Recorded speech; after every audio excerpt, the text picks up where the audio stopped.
எசேக்கியேல் 41 அதிகாரம்.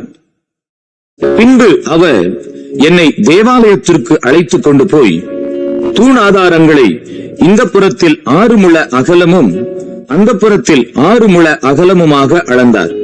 அது வாசஸ்தலத்தின் அகல அளவாம்.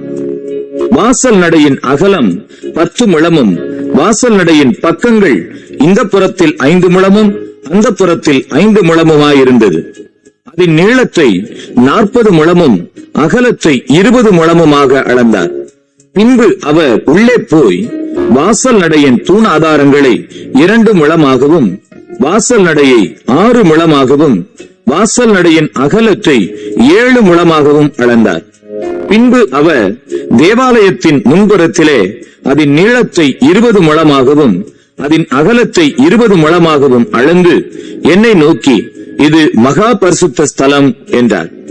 பின்பு அவர் ஆலயத்தின் சுவரை 6 முழமாகவும் ஆலயத்தை சுற்றிலும் இருந்த சுற்றுக்கட்டினுடைய அகலத்தை 4 முழமாகவும் அளந்தார். இந்த சுற்றுக்கட்டுகள் பக்கக்கட்டின் மேல் பக்கக்கட்டான வரிசைகளாய் 33 இருந்தது. அவைகள் ஆலயத்தின் சுவருக்குள் ஊன்றி இராமல் சுற்றுக்கட்டுகளுக்காக சுற்றிலும் அவைகள் ஊன்றும்படிக்கு ஆலயத்துக்கு அடுத்திருந்த ஒட்டு சுவரிலே பாய்ந்திருந்தது.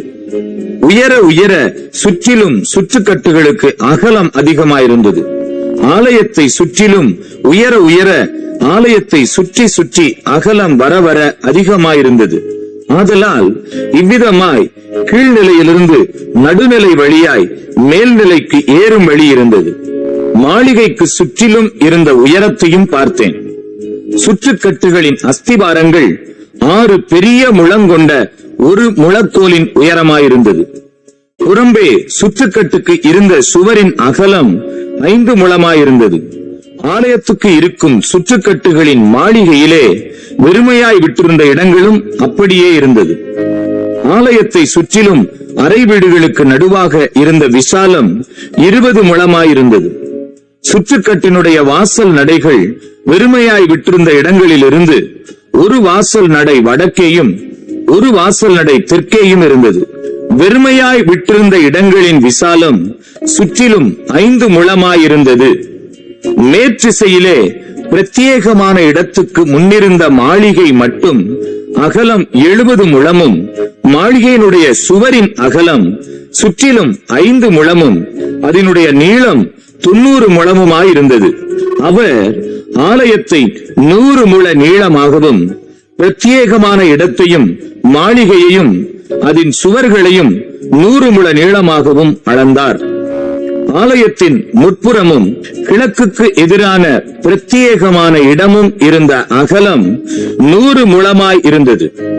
பிரத்யேகமான இடத்தின் பின்புறமாக அதற்கு எதிரே இருந்த மாளிகையின் நீளத்தையும் அதற்கு இந்த புறத்திலும் அந்த புறத்திலும் இருந்த நடை காவணங்களையும் அளந்தார். உள்ளான தேவாலயமும் முற்றத்தின் மண்டபங்களும் உட்பட 100 முழமாயிருந்தது.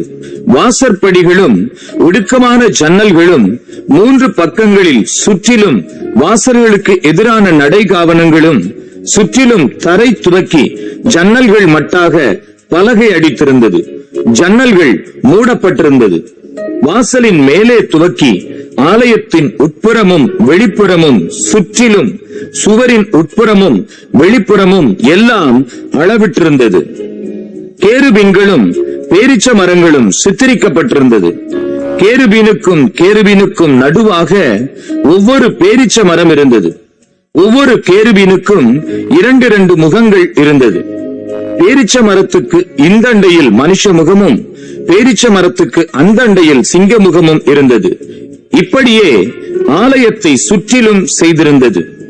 தரை துவக்கி வாசலின் மேற்புற மட்டும் தேவாலயத்தின் சுவரிலும் கேருபீன்களும் பேரீச்ச மரங்களும் சித்தரிக்கப்பட்டிருந்தது.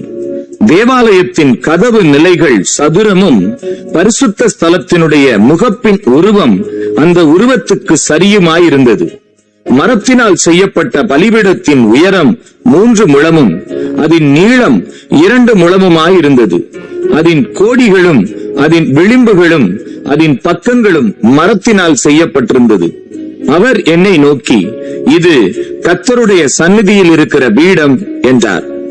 தேவாலயத்துக்கும் பரிசுத்த ஸ்தலத்துக்கும் 2 வாசல்களும், வாசல்களுக்கு மடக்கு கதவுகளாகிய இரட்டை கதவுகளும் இருந்தது. ஒரு வாசலுக்கு 2 கதவுகளும் மற்ற வாசலுக்கு 2 கதவுகளும் இருந்தது. சுவர்களில் சித்தரிக்கப்பட்டிருந்தது போல் ஆலயத்தினுடைய கதவுகளிலும் கேருபீன்களும் பேரீச்ச மரங்களும் சித்தரிக்கப்பட்டிருந்தது. புறம்பே மண்டபத்தின் முன்பாக உத்தரங்கள் வைத்திருந்தது.